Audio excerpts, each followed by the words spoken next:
Chapter 3. Death Waits at the Bedroom Door. Up in her room, Sally cannot sleep. Perhaps it is the cheese that she ate at the evening meal. She wakes up several times and lies in bed listening to the owl in the wood. Then she hears a sound on the stairs. Sally's heart begins to beat faster. She climbs out of bed and slowly and quietly opens her door. She sees her father going carefully down the stairs and into the hall. She does not want to speak, as she might wake the Larkins. She gently closes her door again and sits on the bed. What should I do? She thinks to herself. What has Dad seen? Should I follow him or should I stay in my room? Finally, Sally decides to get dressed, but to stay in her room and wait to see if anything happens. Dressed in jeans and a jumper, she sits by her window and looks out onto the dark, silent yard. The night air is cool, and she is glad that she has put on a jumper. After a few moments, she hears the front door open. It is then gently closed, and she sees a figure cautiously cross the yard towards the barn. She is sure that it is her father, but what has he been doing downstairs?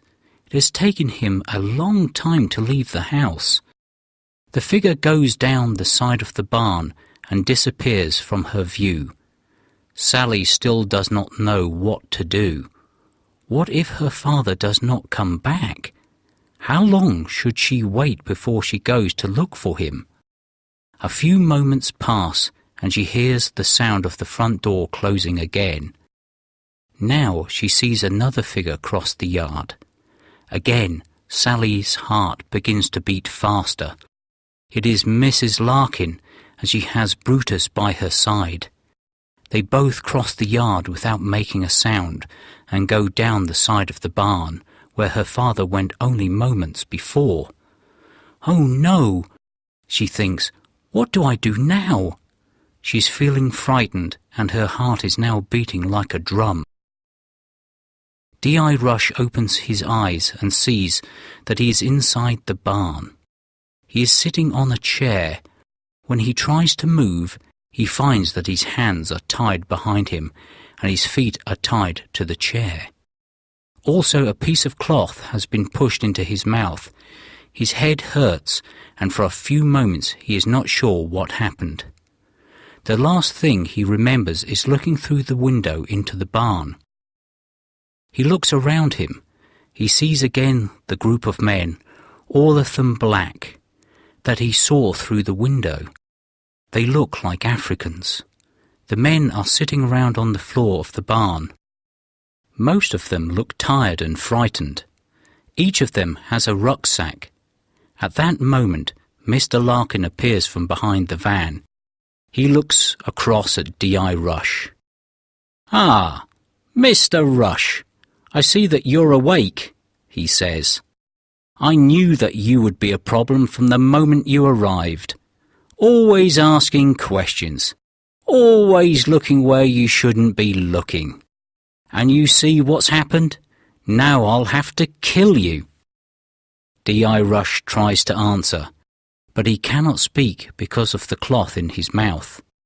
Larkin comes across to him and pulls it out. The Africans watch in silence. D.I. Rush breathes deeply before he speaks. "You don't have to kill me. I won't say anything. I know that you're bringing illegal immigrants into the country, but that isn't as serious as murder. Don't be stupid. If I disappear, my daughter will go to the police." "Your daughter won't be able to go to the police," says Larkin in a very unfriendly tone of voice. "She will be dead as well." "No," pleads D.I. Rush. "Not Sally." "Yes," replies Larkin. "My wife has just gone to fetch her from her room." He begins to smile. "She's a very attractive girl, your daughter." If Mrs. Larkin wasn't here, I could have some fun with her." "You animal!" growls D.I. Rush and struggles in the chair, but he cannot break the wire which is around his wrists and ankles. "You won't get away with this!" Larkin grabs the inspector's head and pushes the cloth back in his mouth. "Oh, I think we will, Mr. Rush," he replies. "This is our last job. We have been doing this for 3 years now. It seems that everyone wants to come to England." Most nights of the week, a group of immigrants come across by boat from France. We meet them on the beach and bring them here.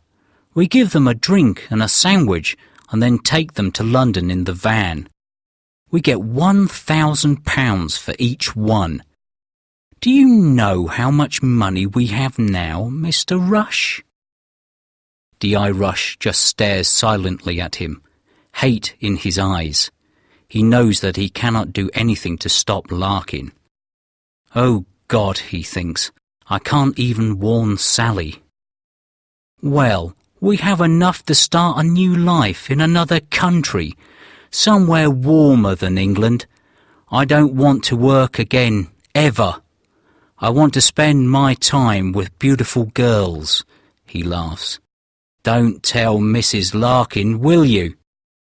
As he begins to walk away, he adds, "Well, I can't stand here talking all night.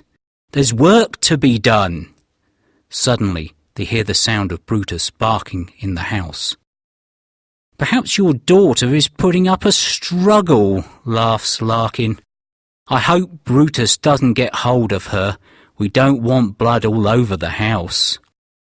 He walks to the barn door, opens it slightly and looks out. Then he returns and speaks to the Africans. "In," he says, and points to the back of the van. "London." The men pick up their rucksacks and begin to move towards the van. Some of them look at the inspector tied to the chair, but none of them do anything to help him. Silently, one by one, they climb into the back of the van. When they are all in, Larkin closes the doors. He looks across at the DI. "We don't want too many witnesses, do we, Mr. Rush?" he says. "Not that we are going to kill you here. We'll put you and your daughter in the boot of your car and drive it to London before we shoot you. By the time the police find you and discover who you are, we'll be out of the country. As soon as Brenda gets back with your daughter, we can go." D.I. Rush tries to free himself, but the wire is tied too tightly. "I will have to wait for the right moment," he thinks. "Hopefully, I'll have an opportunity to escape when they try to put me in the car." For the moment, however, he can only sit, watch, and wait. Sally also sits, watches, and waits. It is now several minutes since she saw Mrs. Larkin and the dog disappear behind the barn. She has heard no sound, and there has been no movement in the yard. She cannot decide what she should do. Should she continue to sit and wait? How long should she wait? What if her father does not come back? While she is thinking, the door of the barn opens. In the light from inside, Sally sees Mrs. Larkin come out of the barn and close the door behind her. Brutus is by her side. Perhaps everything is all right, thinks Sally. Dad must have heard her coming. He's probably still behind the barn. She watches Mrs. Larkin walk slowly across the cobbled yard and enter the house. For a few moments there is silence, and then Sally hears a sound on the stairs. She goes to her bedroom door and listens. She can hear the sound of Brutus growling quietly. What if they have done something to Dad, and now they are looking for me, she thinks. In a second they will come in here. She reaches for the key, but before she can turn it, the door begins to open. In the darkness, she sees a hand holding a pistol, appear around the edge of the door. Immediately, Sally throws herself against the door, closing it hard on the arm holding the gun. There is a scream from outside and the pistol clatters to the floor. Brutus begins to bark loudly. Sally is now able to close the door, and she pulls the chair over to hold it closed for as long as possible. She picks up the pistol and puts it into the belt of her jeans. She doesn't like to have it with her, but she can't leave it there for Mrs. Larkin. Now she has to escape. She knows that she could never shoot Mrs. Larkin or Brutus, not even to protect her own life. I could probably overpower Mrs. Larkin, she thinks, but I certainly can't fight the dog. All this flies through her mind in an instant. She runs to the open window and climbs out as Mrs. Larkin begins to hit the door with something heavy. The window to her room and the window to her father's room are side by side. Thank goodness, she gasps, as she sees that his window is open. From her window, she's able to climb across to his and into his room. As she stands in his room, she hears the sound of the chair break, and the door to her room opens with a crash. "Kill, Brutus, kill!"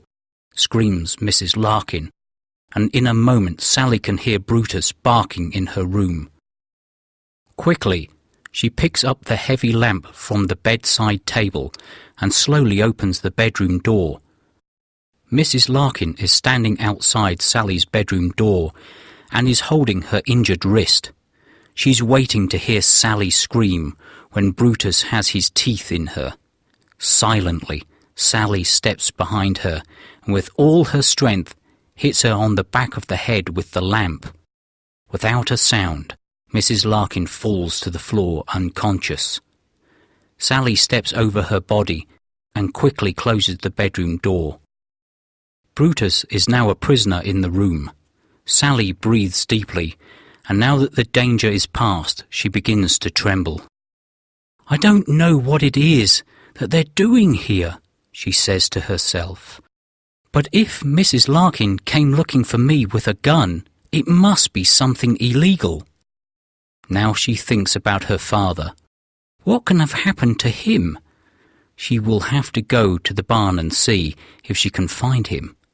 First, however, she must do something with Mrs. Larkin. Sally quickly checks to see if the woman is still breathing. Luckily, she is. The blow wasn't hard enough to kill her.